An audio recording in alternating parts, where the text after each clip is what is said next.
സുഹൃത്തുക്കളെ, സല്യൂട്ട്. 2 പതിറ്റാണ്ടുകൾക്ക് മുമ്പ് എറണാകുളം CBI-യുടെ മുന്നിൽ നേരം അതിരാവിലെ ആയപ്പോ ഒരു വലിയ വണ്ടി വന്ന് നിന്ന് അതിനകത്ത് നിന്ന് മനോഹരമായ 2 വലിയ വിഗ്രഹങ്ങൾ ഇറക്കി CBI ഓഫീസിന്റെ മുറ്റത്ത് വെച്ചു. ഇത് കണ്ട് ഞങ്ങളെല്ലാവരും അതിശയിച്ചു. ഇതെന്താണ് വലിയ വിഗ്രഹം എന്ന്. ഈ കേസിനെ കുറിച്ച് എനിക്ക് അറിയായിരുന്നുവെങ്കിലും ആ വിഗ്രഹങ്ങൾ കാണുമ്പോൾ ഇങ്ങനൊരു തോന്നൽ വരും. കാരണം ഒന്നാമത്തേത് അതിന്റെ പഴക്കം, രണ്ടാമത്തേത് അതിന്റെ വലിപ്പം. ഒന്നൊരു വളരെ വലിയ ഗണപതി വിഗ്രഹമായി. എനിക്ക് ഗണപതിയെ വലിയ ഇഷ്ടമാണ്, എന്റെ ഇഷ്ടദേവനാണ്. അതുകൊണ്ട് എവിടെ ഗണപതിയുടെ പടമോ ചിത്രമോ രൂപമോ കണ്ടു കഴിഞ്ഞാൽ ഞാൻ അറിയാതെ ഒന്ന് നോക്കിപ്പോകും. ഇതൊരു വലിയ നിൽക്കുന്ന ഒരു ഗണപതിയുടെ വിഗ്രഹമായിരുന്നു ഉണ്ടായിരുന്നത്. കയ്യിലെ വില്ലും അമ്പും ഒക്കെ പിടിച്ചിട്ട് എന്തൊക്കെയോ കുറെ കാര്യങ്ങളൊക്കെ ഉണ്ട്. ഒരു 4 കയ്യും ഒക്കെ ആയിട്ട് ഇങ്ങനെ നിൽക്കുന്ന ഒരു ഗംഭീര വിഗ്രഹം. രണ്ടാമത്തെ വിഗ്രഹം അതിനേക്കാളും ശകലം ചെറിയ ഒരു അർദ്ധനാരീശ്വര വിഗ്രഹം. ഇത് കണ്ടു കഴിഞ്ഞാൽ തന്നെ അറിയാം രണ്ടും പഞ്ചലോഹ വിഗ്രഹങ്ങളാണ്. അതോ പൂർണ്ണമായിട്ട് സ്വർണ്ണ വിഗ്രഹങ്ങളാണോ എന്ന് പോലും സംശയമുണ്ട്. ചില സ്ഥലത്തൊക്കെ നന്നായിട്ട് തിളങ്ങുന്നുണ്ട്. 5000-ലെങ്കിലും വർഷം പഴക്കമുള്ള വിഗ്രഹങ്ങളാണെന്ന് ഒറ്റ കാഴ്ചയിൽ തോന്നും. ഈ കേസ് CBI-ക്ക് വരുന്നത് ഒരു വിവരം കിട്ടിയതിന്റെ അടിസ്ഥാനത്തിലാണ്. ഒരു ഉദ്യോഗസ്ഥന്റെ വീട്ടിൽ ഇതുപോലെ 2 വലിയ വിഗ്രഹങ്ങളുണ്ട്. ഒരുപാട് പഴക്കമുള്ള വിഗ്രഹങ്ങളാണ്. അത് വിൽക്കാനായി ആള് ശ്രമിക്കുന്നു എന്ന് പറഞ്ഞൊരു വിവരം കിട്ടിയതിന്റെ അടിസ്ഥാനത്തിൽ കുറെ കഷ്ടപ്പെട്ടൊക്കെ അന്വേഷിച്ച ശേഷമാണ് ഈ വിഗ്രഹം വീണ്ടെടുക്കാൻ സാധിക്കുന്നതും ഇങ്ങനെ ഒരു കേസ് ഉണ്ടാകുന്നതും. അതിന് മുമ്പായി തന്നെ വിഗ്രഹങ്ങളുടെ ഒരു ചരിത്രത്തെ കുറിച്ച് പറഞ്ഞാൽ, നമ്മുടെ ഭാരതമാണ് ഏറ്റവും പുരാതനമായ ഒരു സംസ്കാരം നിലനിൽക്കുന്ന രാജ്യം. ഇന്ത്യയല്ല. ഇന്ത്യ എന്ന് പറയുന്നത് വന്നത് സ്വാതന്ത്ര്യം കിട്ടിയതിന് ശേഷമാണല്ലോ. ഭാരതം എന്ന് പറയുന്നതിനേക്കാളും വലിയ സിന്ധു നദീതല സംസ്കാരമൊക്കെ നിലനിന്നിരുന്ന സ്ഥലമാണ്. വലിയ ഒരു രാജ്യമായിട്ടായിരുന്നു, ഒരു സബ് കോണ്ടിനെന്റ് എന്നൊക്കെ ബ്രിട്ടീഷുകാർ പറയുന്ന ഒരു സ്ഥലമായിരുന്നു ഭാരതം. 700 AD എന്ന് പറയുന്ന ക്രിസ്തുവിന് ശേഷം 700 വർഷമൊക്കെ ആയപ്പോഴേക്കും തന്നെ ആദ്യത്തെ മുസ്ലിം ഇൻവേഷൻ വന്നു. ഇസ്ലാം ഇൻവേഷൻസ് എന്ന് പറയും. നിങ്ങൾ കേട്ടിട്ടുണ്ടാവും, 1100-കളിലൊക്കെയാണ് ഗസ്നി വന്നിട്ട് ഗുജറാത്തിലുള്ള സോമനാഥ ടെമ്പിൾ 17 പ്രാവശ്യമാണ് കൊള്ളയടിച്ചുകൊണ്ട് പോയത്. കാരണം ഓരോ പ്രാവശ്യം കൊള്ളയടിക്കുമ്പോഴും വീണ്ടും അവിടെ കെട്ടിപ്പൊക്കി വളരെ നല്ല കാര്യങ്ങളൊക്കെ ഉണ്ടാക്കി വെച്ച് പിന്നെ കുറച്ച് വർഷം കഴിയുമ്പോൾ വീണ്ടും വന്ന് എടുത്തോണ്ട് പോകും. അങ്ങനെ ഓരോ പ്രാവശ്യം വരുമ്പോഴും കോടിക്കണക്കിന് രൂപയുടെ അന്നത്തെ സമയത്ത് നിധികൾ കിട്ടുമായിരുന്നു. ഇവർ ഈ വിഗ്രഹങ്ങളെല്ലാം തച്ചുടയ്ക്കുമായിരുന്നു. അവർക്ക് ഈ വിഗ്രഹ ആരാധന പാടില്ലാത്തത് കൊണ്ട്, അങ്ങനെ ഒരിടത്തും വിഗ്രഹങ്ങൾ വേണ്ട എന്നതുകൊണ്ട് അവരത് നശിപ്പിച്ചിട്ട് പോകുമായിരുന്നു. ഇതുപോലെയുള്ള വിഗ്രഹങ്ങൾ നിലനിന്നിരുന്ന ആ സമയം അവര് മുസ്ലിം ഇൻവേഷൻ പേടിച്ചിട്ട് അവര് വിഗ്രഹങ്ങൾ എല്ലാവരും കൂടെ കൊണ്ട് ഒളിച്ചു വെക്കുമായിരുന്നു. 800 വർഷങ്ങൾക്ക് മുമ്പ് ബ്രിട്ടീഷുകാര് ഇന്ത്യയില് ഭരണം ആരംഭിച്ചപ്പോഴാണ് വീണ്ടും വിഗ്രഹങ്ങൾ അവിടെ ഇവിടും തലപൊങ്ങി വരുന്നത്. അപ്പോഴാണ് ശരിക്കും വിഗ്രഹങ്ങളുടെ കച്ചവടം എന്ന് പറയുന്നത് തുടങ്ങുന്നത്. പുരാതനമായിട്ടുള്ള കാര്യങ്ങള് ചില ആൾക്കാർക്ക് വളരെ ക്രേസ് ആണ്. അപ്പൊ ഇപ്പോഴും ആണ്, നിങ്ങൾക്ക് അറിയാലോ, ഈ കേസുകളൊക്കെ പുതിയ മോൺസൺ മൗങ്കൽ കേസൊക്കെ കാണുമ്പോൾ നമുക്കറിയാം ഒരുപാട് വിഗ്രഹങ്ങളും അതുപോലെയുള്ള പഴയ കാര്യങ്ങളും ഒക്കെ ഇഷ്ടമുള്ള ആൾക്കാരുണ്ട്. തിരുവനന്തപുരത്ത് ആന്റീക് ആർട്സ് എന്നൊക്കെ പറഞ്ഞ ഒരു വലിയ കടയുണ്ടായിരുന്നു. മനോഹരമായിട്ടുള്ള ചെറിയ ചെറിയ വിഗ്രഹങ്ങളും വലിയ വിഗ്രഹങ്ങളും പഴയ ആന്റീക്കായിട്ട് തോന്നുന്ന കാര്യങ്ങളും വിറ്റിരുന്ന കടയാണ്. എറണാകുളത്തെ ജൂ സ്ട്രീറ്റ് എന്ന് പറയുന്നത് പോലും നമ്മൾ നടക്കുമ്പോൾ തന്നെ അറിയാം. ഒരുപാട് ആന്റീക് സാധനങ്ങൾ, തടി കൊണ്ടുള്ള കാർവിങ്സും വിഗ്രഹങ്ങളും ഒക്കെ വളരെ വലിയ വിലയാണ്. ഇതൊക്കെ ഫോറിനായിട്ടുള്ള യാത്രക്കാരെ, ടൂറിസ്റ്റുകളെ ഉദ്ദേശിച്ച് വെച്ചിരിക്കുന്ന സ്ഥലങ്ങളാണ്. വിഗ്രഹങ്ങളുടെ കച്ചവടം എന്ന് പറയുന്നത് വ്യാപകമായത് എനിക്ക് തോന്നുന്നു 100-300 വർഷമേ ആയിട്ടുള്ളൂ ഇന്ത്യയിൽ. അപ്പൊ നമ്മുടെ ഒരുപാട് നല്ല നല്ല കാര്യങ്ങൾ ഇപ്പോൾ ഭാരതത്തിൽ ഇല്ലാതെ മറ്റു പല വിദേശ രാജ്യങ്ങളിലും കിടക്കുകയാണ്. ബ്രിട്ടീഷ് മ്യൂസിയത്തിൽ പോയാലും, നമ്മുടെ കോഹിനൂർ ഒക്കെ ഇരിക്കുന്ന സ്ഥലം ലണ്ടൻ ടവറിലാണ്. യൂറോപ്യൻ രാജ്യങ്ങളിലെ മ്യൂസിയങ്ങളിൽ പോയാലും ഇതുപോലെ ഇന്ത്യൻ പവലിയനകത്ത് ഭാരതീയ സംസ്കാരത്തിന്റെ പല പഴയ വിഗ്രഹങ്ങൾ ഇങ്ങനെ ചിലത് പൂർണ്ണ രൂപത്തിലും ചിലത് ഉടഞ്ഞ രൂപത്തിലും ഒക്കെ കണ്ടുവരുന്നുണ്ട്.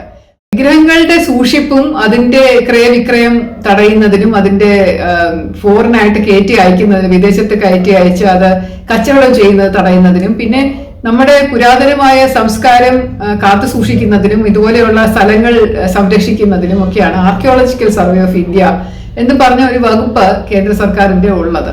ആർക്കിയോളജിക്കൽ സർവേ ഓഫ് ഇന്ത്യ എന്ന് പറയുന്ന വകുപ്പിലെ ചില ഉദ്യോഗസ്ഥർ പോലും ചില സമയത്ത് അഴിമതി കാണിക്കാറുണ്ട്. പുരാതനമായിട്ടുള്ള ഈ പ്രൊട്ടക്റ്റഡ് ഏരിയ ഉണ്ട്, സംരക്ഷിക്കപ്പെടേണ്ട സ്ഥലങ്ങൾ കാണാനും പ്രൊട്ടക്റ്റഡ് ഏരിയാസ് മോണ്യുമെന്റ്സ് ഒക്കെ കാണാനായിട്ട് ടൂറിസ്റ്റ് വരുമല്ലോ. അപ്പൊ അവര് വരുമ്പോൾ അവർക്ക് താമസിക്കാൻ ഒരു ഹോട്ടലോ ഭക്ഷണം കൊടുക്കാൻ റെസ്റ്റോറന്റോ ഒക്കെ ഉണ്ടെങ്കിൽ കച്ചവടം നന്നായിട്ട് നടക്കുമല്ലോ. അതുകൊണ്ട് ചിലപ്പോൾ ആർക്കിയോളജിക്കൽ സർവേ ഓഫ് ഇന്ത്യയുടെ ഉദ്യോഗസ്ഥരെ സ്വാധീനിച്ചുകൊണ്ട് ആ സ്ഥലമൊക്കെ NOC വാങ്ങിച്ച് അവിടെ റെസ്റ്റോറന്റുകളും ഹോട്ടലുകളും നടത്താറുണ്ട്. അതിന് കുറെ കേസുകൾ CBIക്ക് ഉണ്ട്. അതുപോലെ തന്നെ ഈ കയറ്റി അയക്കുന്ന കാര്യങ്ങളിനകത്ത് ചിലപ്പോ കസ്റ്റംസും ഒക്കെ പിടിച്ചു കഴിഞ്ഞാൽ അവർ കണ്ടുപിടിക്കും ഇത് പുരാതന വസ്തു അല്ല എന്നൊക്കെ എഴുതി കൊടുത്ത് കള്ള സർട്ടിഫിക്കറ്റ് ഒക്കെ കൊടുത്ത് ചിലപ്പോൾ ഒപ്പിട്ട് പിടിച്ചു കഴിയുമ്പോഴായിരിക്കും അത് ശരിക്കും ആന്റിക് ആണെന്ന് അറിയുന്നത്. അപ്പൊ അങ്ങനെയുള്ള കേസുകൾ കാണാറുണ്ട്. പഴയ ക്ഷേത്രങ്ങൾ കേന്ദ്രീകരിച്ച് മോഷണം നടത്തുന്ന വലിയ സംഘങ്ങൾ തന്നെ ഇപ്പോൾ നിലവിലുണ്ട്.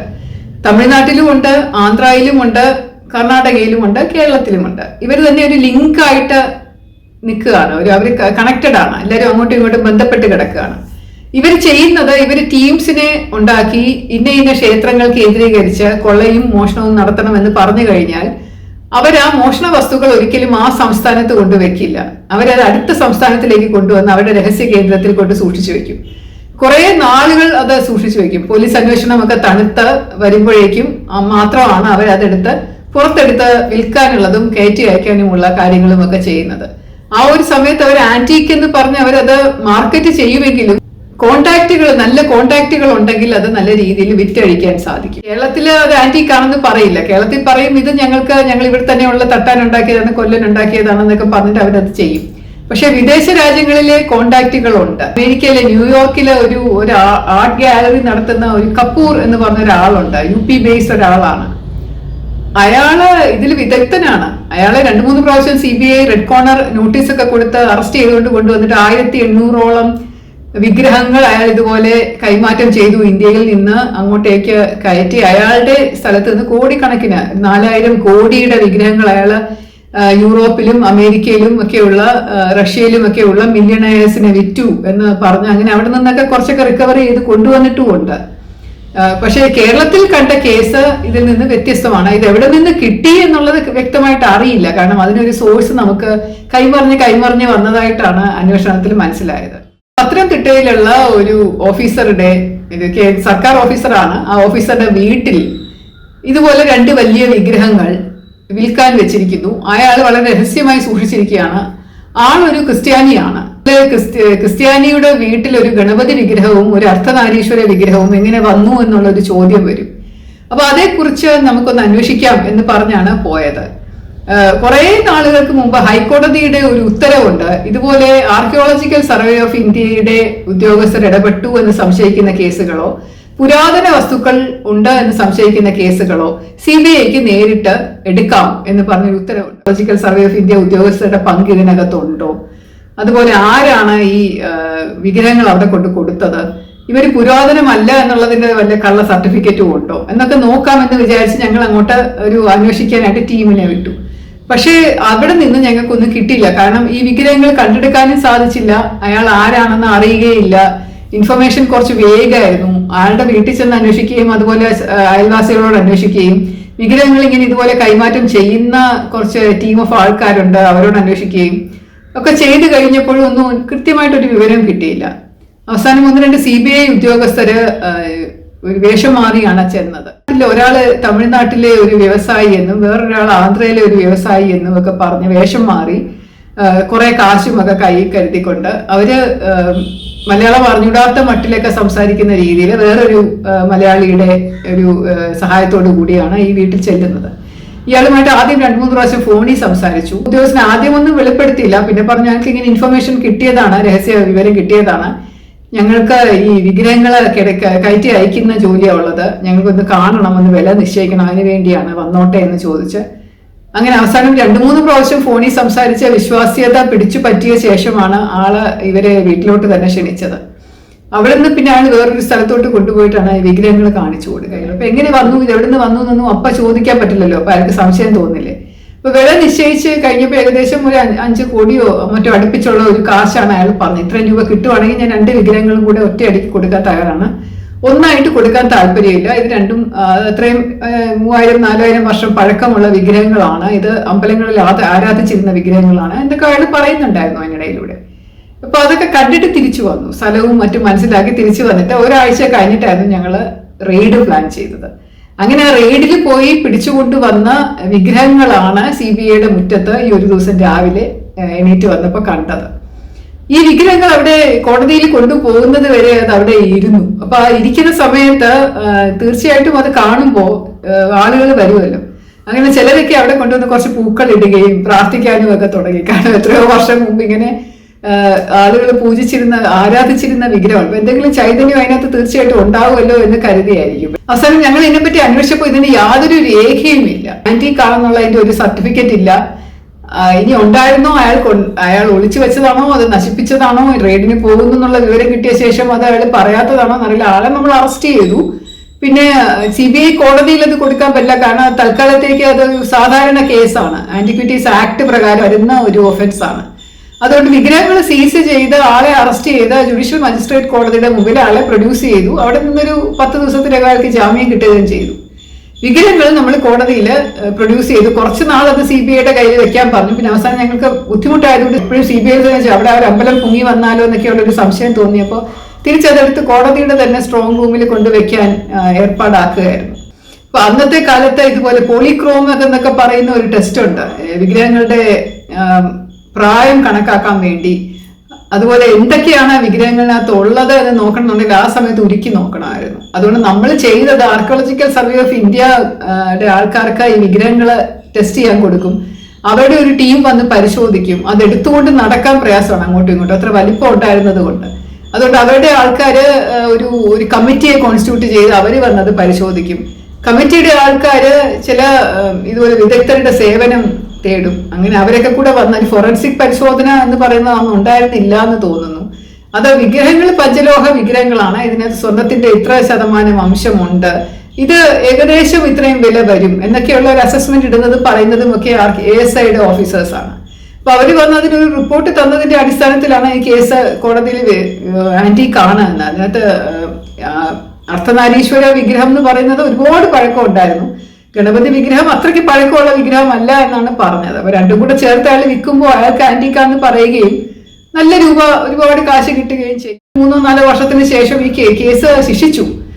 വളരെ ചെറിയ ശിക്ഷയാണ് കിട്ടിയത് ആൾക്ക്. കാരണം അതിന്റെ ഒരു വിഗ്രഹം മാത്രമാണ് ആന്റിക് ആണെന്ന് തെളിയിക്കാൻ പറ്റിയത്. എവിടെ നിന്നെങ്കിലും മോഷണം ചെയ്തുകൊണ്ട് വന്നതാണോ എന്നൊന്നും തെളിയിക്കാൻ പറ്റാത്തത് കൊണ്ട് ചെറിയ ശിക്ഷ, 6 മാസത്തെ ശിക്ഷയും നല്ലൊരു ഫൈൻ തുക, ഒരു 50,000 1 ലക്ഷം രൂപയോ കണ്ട് ഫൈൻ അടയ്ക്കാനായിട്ട് കോടതി വിധിക്കുകയും ചെയ്തു. വിഗ്രഹങ്ങൾ തിരിച്ച് ആർക്കിയോളജിക്കൽ സർവേ ഓഫ് ഇന്ത്യക്ക് കൈമാറ്റം ചെയ്യുകയും ചെയ്തു. അതെന്താണ് വേണ്ടതെന്ന് വെച്ചാൽ ചെയ്യാൻ. ഇത് വലിയ ഒരു സംഭവമായിട്ട് ഇപ്പോഴും ഇന്ത്യയിൽ മൊത്തം നടക്കുന്നുണ്ട്. വിഗ്രഹങ്ങളോടുള്ള ഒരു ക്രേസും അത് ക്രയവിക്രയം ചെയ്യാനുള്ള ഒരു നടപടിയും അത് കയറ്റി അയക്കാനുള്ള ഒരു കാര്യവും അതിനകത്ത് ഒരുപാട് കോടിക്കണക്കിന് കറപ്ഷൻ അതിനകത്ത് വരുന്നുണ്ട്. എന്തായാലും ഈശ്വരൻ, ദൈവം, ഭഗവാൻ എന്നൊക്കെ പറയുന്നത് വിഗ്രഹങ്ങളിലല്ല ഇരിക്കുന്നത്. അത് എല്ലായിടത്തും ഉണ്ട് എന്നാണ് പറയപ്പെടുന്നത്. നമ്മുടെ ചുറ്റുമുണ്ട്, നമ്മളിലൊക്കെ തന്നെ ഉണ്ട്, കാണുന്ന എല്ലാത്തിലും ഉണ്ട്, ഈ പ്രകൃതിയിലുണ്ട് എന്നാണ് പറയുന്നത്. എന്നാലും വിഗ്രഹങ്ങൾക്ക് ഒരു പ്രത്യേക ഭംഗിയുണ്ട്. അതിനെ നമ്മൾ പൂ നൽകിയും പൂജിച്ചും ആരാധിച്ചും വണങ്ങിയും ഒക്കെ ഒരുപാട് നാളിങ്ങനെ പ്രാർത്ഥിച്ച തൊഴുത് ഒരുപാട് ലക്ഷമാണ്, കോടിക്കണക്കിന് ആൾക്കാർ ചേർന്ന് പ്രാർത്ഥിച്ച ഒരു കാര്യമാകുമ്പോൾ എന്തായാലും ഒരു പ്രത്യേക ഒരു ചൈതന്യം അതിനോടൊപ്പം ഇങ്ങനെ ചേർന്ന് നിൽക്കുന്ന പോലെ ഒരു പ്രതീതി പലപ്പോഴും തോന്നാറുണ്ട്.